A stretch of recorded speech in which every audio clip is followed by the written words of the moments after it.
इस वीडियो में हम बात करते हैं रैशनल एक्सप्रेशंस की और उसके साथ पॉलिनोमियल एक्सप्रेशंस की।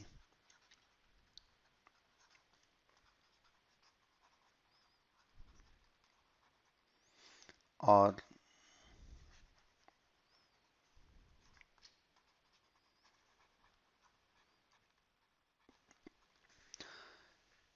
तो रैशनल को एक्सप्लेन करने से पहले देखते हैं कि पॉलिनोमियल एक्सप्रेशन क्या है। अब देखिए, आपके पास कोई भी इक्वेशन हो 2x² plus 3y is equal to 0, तो ये पॉलिनोमियल के लिए आप याद रखें कि वेरिएबल्स जो आपके पास हैं इसमें इसका जो एक्सपोनेंट है, ठीक है, इसका जो एक्सपोनेंट है, so the exponent of variable terms should be a positive integer। अब इसका क्या मतलब है? देखें, आपके पास अगर 2x² प्लस 3y गिवन है, तो हमारे पास वेरिएबल की टर्म x है और y है। x का एक्सपोनेंट 2 है और y का एक्सपोनेंट जब कुछ नहीं लिखा तो यहाँ पे तो ये 1 है, तो ये दोनों पॉजिटिव इंटीजर्स हैं, तो ये एक पॉलिनोमियल एक्सप्रेशन है, ठीक है।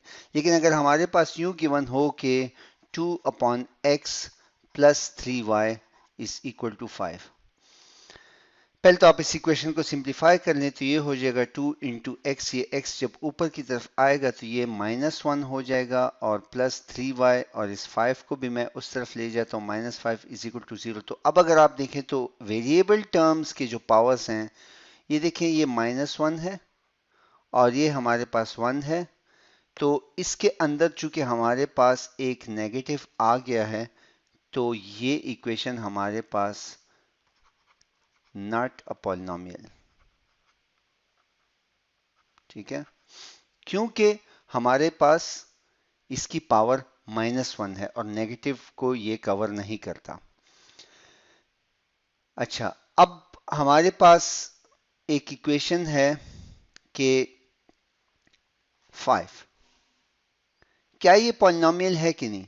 तो देखिए, 5 के साथ आप अगर डालें x, देखें, अगर 5 के साथ कुछ नहीं है तो इसके साथ एक x टू द पावर 0 मौजूद है।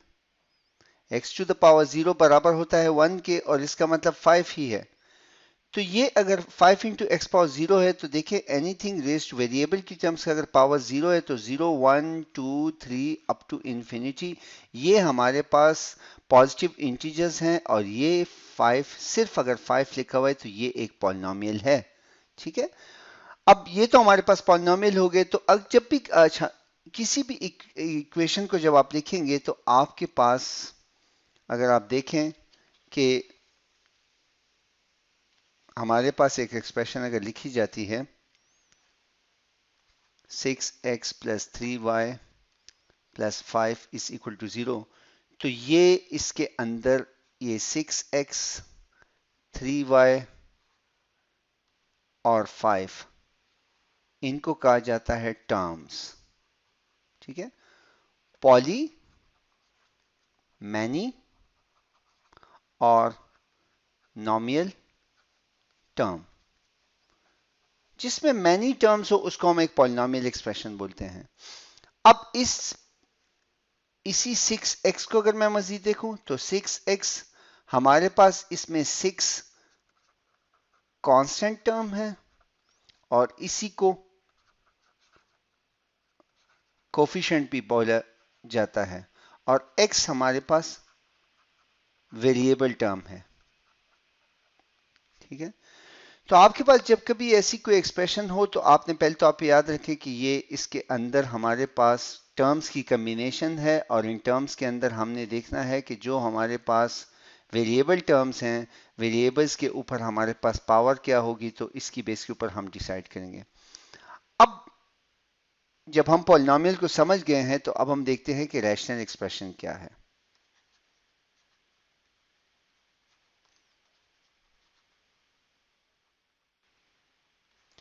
अब देखिए, आपके पास अगर 2x² plus 3y divided by x² है, तो ये एक रैशनल एक्सप्रेशन है अगर इसके ऊपर की टर्म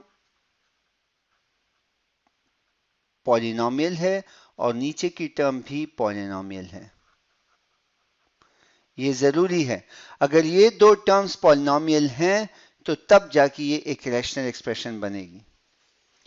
अब देखें दोनों पॉलिनोमियल्स हैं, बिल्कुल ठीक है, लेकिन ये एक्सप्रेशन बजाते खुद एक पॉलिनोमियल एक्सप्रेशन नहीं है, क्योंकि अगर हम 2x² प्लस 3y और इस x स्क्वायर को हम ऊपर लेके जाते हैं तो ये x माइनस 2 बन जाता है, और माइनस जब आ गया तो ये पॉलिनोमियल की डिफिनीशन को खत्म कर देता है। तो ये एक्सप्रेशन, इसका ऊपर का हिस्सा नीचे का हिस्सा दोनों पॉलिनोमियल्स हैं, इस डिफिनीशन पे कि जब भी आपके पास कोई चीज फ्रैक्शन की फॉर्म में लिखी जाए जिसके ऊपर पॉलिनोमियल हो और नीचे पॉलिनोमियल हो, तो ये हमारे पास एक रैशनल एक्सप्रेशन है।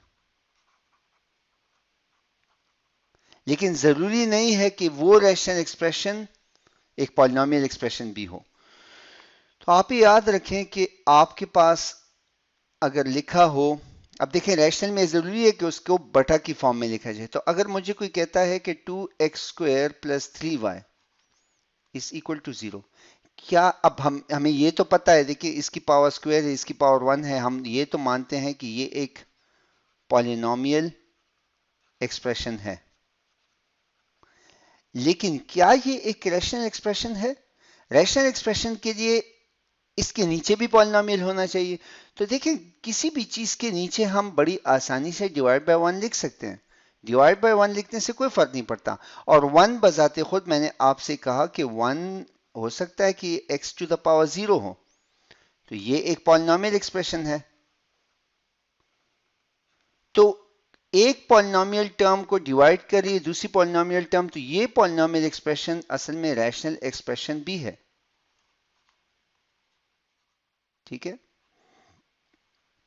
तो इस बात से हमें यह पता चला कि all polynomial expressions are rational expressions, उसको हम बटा की फॉर्म में लिख सकते हैं। अब क्वेश्चन ये है कि क्या तमाम रैशनल एक्सप्रेशंस पॉलिनोमियल एक्सप्रेशंस हो सकती हैं?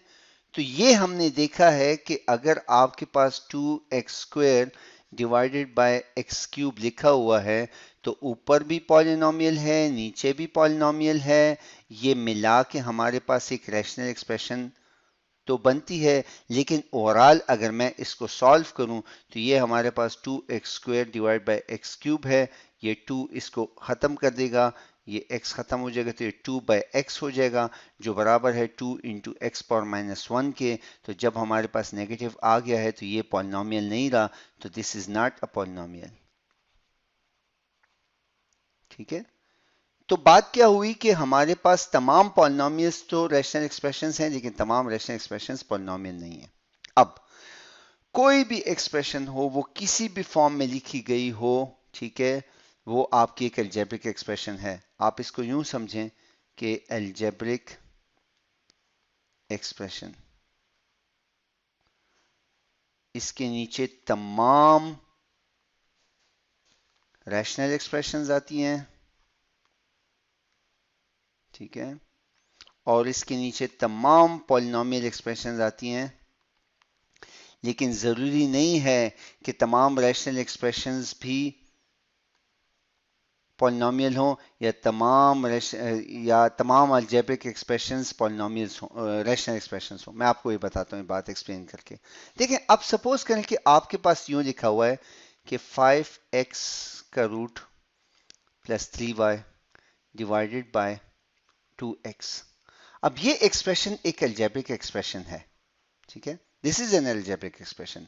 लेकिन अगर आप इस एक्सप्रेशन को यूं लिखते हैं कि 5 इंटू एक्स पावर 1/2 मैंने रूट से निकाल दिया into 3y divide by 2x, तो अब ये ऊपर वाली टर्म में चूंकि 1/2 आ गया है, देखिए मैंने आपसे कहा कि 0 से इंफिनिटी तक तमाम integers, 1/2 is not an integer, ठीक है, ये एक फ्रैक्शनल टर्म है, तो इसके ऊपर वाली जो एक्सप्रेशन है वो पॉलिनोमियल नहीं है।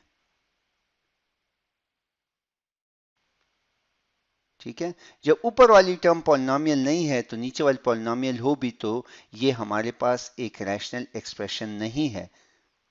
ठीक है, क्यों? क्योंकि रैशनल की कंडीशन थी कि इसके ऊपर भी पॉलिनोमियल हो और इसके नीचे भी पॉलिनोमियल हो, तो तब जाके एक रैशनल एक्सप्रेशन बनती। तो देखिए ये एक्सप्रेशन एक अलजेब्रिक एक्सप्रेशन है, यस। ये एक्सप्रेशन एक एक रैशनल एक्सप्रेशन नहीं है क्योंकि इसकी एक टर्म पॉलिनोमियल नहीं है। तो आप ये याद रखें कि तमाम पॉलिनोमियल्स तो रैशनल हैं, तमाम रैशनल अलजेब्रिक हैं, लेकिन तमाम अलजेब्रिक एक्सप्रेशंस रैशनल नहीं है और तमाम रैशनल एक्सप्रेशंस पॉलिनोमियल नहीं है। यही चीज़ मैंने आपको ऊपर समझाने की कोशिश की है। ठीक है, तो मैं उम्मीद करता हूँ कि आपको इसकी समझ आ गई होगी। इससे आगे फिर इसके ऊपर मज़ीद वीडियोज़ में बात करते हैं। बहुत शुक्रिया।